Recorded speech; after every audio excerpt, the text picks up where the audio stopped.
नमस्कार, मैं सबको मैं न्यूज़ में आऊँ। आज मैं 4 दिन होगा 6 पोजीशन बाइक में हार करके प्रैक्टिस करने जा रहा हूँ।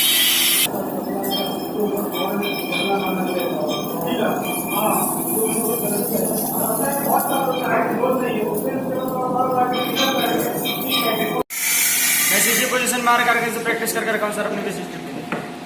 Very good, very good, very good. देखो यहाँ पे problem. Okay okay okay okay, this is a big problem.